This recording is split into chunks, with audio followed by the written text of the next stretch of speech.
Over thinking உடம்புக்கு நல்லதில்ல. வருமுன் காத்தல் சிறந்தது தான். அதுக்குன்னு இவ்வளவுக்கெல்லாம் யோசிச்சா அவ்வளவுதான். ஹாய் ஹலோ வணக்கம். உங்களிடம் இந்த கதை தருவது உங்கள் அன்பு தோழி விஜயா. அபாயமும் உபாயமும்.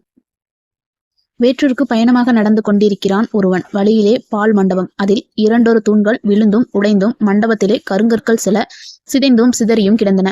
அதை கண்டதும் வழிபோக்கன் இதை உள்ளே நுழைந்து சென்றால் நம் உயிருக்கு ஆபத்து. மண்டபத்தின் கருங்கற்கள் நம் தலைமீது விழுந்துவிடும். இவ்வாறு சற்று நேரம் சிந்தித்தான். சுற்றுமுற்றும் பார்த்தான். மண்டபத்தை சுற்றி ஒற்றையடி பாதை இருந்தது. அதிலே நடந்து சென்றான். இருள் கவ்வும் நேரம். செடி கொடிகள் நடுவே படுத்திருந்த பாம்பை அவன் மிதிக்கவே அது கடித்தது. கீழே விழுந்தான். உயிர் துடித்தது.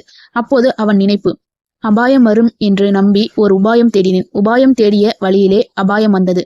சிறிதும் சிந்திக்காமல் மண்டபத்தை கடந்து வந்திருக்கலாம். இந்த அபாயமும் வந்திராது, மண்டபமும் நிலைத்து நின்று கொண்டிருக்கிறது.